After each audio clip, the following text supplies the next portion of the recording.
तहसील जामनाजरी में member Sindh assembly जाम शबीर अली खान की कोशिशों से तरक्याती कामों का जाल बिछा दिया गया है। आज बिरानी शहर में मीरा मोरी रोड के काम का आगाज कर दिया गया। इस मौके पर मौजूद UC chairman 84 Jamrao Ali Akbar Katohar, vice chairman Shahzad Rind, जमींदार मोहम्मद सलीम रिंद, काउंसलर बिरानी टाउन मोहम्मद अली राजपूत, मोहम्मद नदीम रिंद ने मीडिया के नुमाइंदों को बताया कि साहब जी महिरबानी जो ही रस्तो मंजूर कराई ऐं अलाह कंदो ही सभिनि जे लाइ सहूलियत थी वेंदी। भाईजान नवाबज़ादा जाम शबीर साहब जी महिरबानी जी असांजे ॻोठ ताणी रोड मंज़ूर कयो आहे। साईं दिन जा थोरा आहियूं। नवाब साहब जाम शबीर अली खान जा लख लख थोरा हितां असांजो रोड मंज़ूर कराए ॾिनई।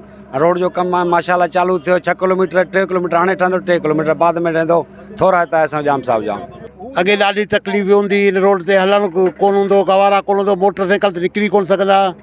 हीअ अलाह जी महिरबानी आहे, जाम साहबनि जी कोशिशनि सां महिनतनि सां ही 3 किलोमीटर हींअर असांखे रोड मिलियो आहे। MPA जे नवाबज़ादा जाम शबीर अली खान जा थोरा हितां आहियूं। ही राज बि जाम साहब जो आहे जेको रोड असांखे ॾिनई, त असां हिननि जा थोरा हितां आहियूं। मगर असीं ॾुखिया तंग जाम हुआसीं।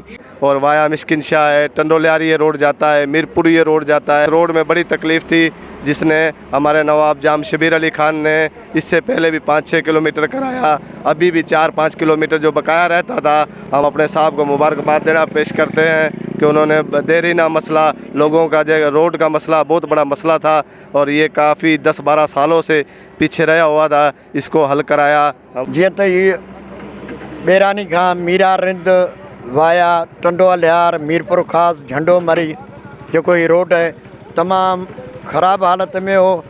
शुक्रगुज़ार आहियूं जाम नवाबज़ादा शबीर अली खान जा, जंहिंजे महिनतुनि सां, जंहिंजे कोशिशुनि सां अॼु ही रोड जो कमु शुरू थियो आहे।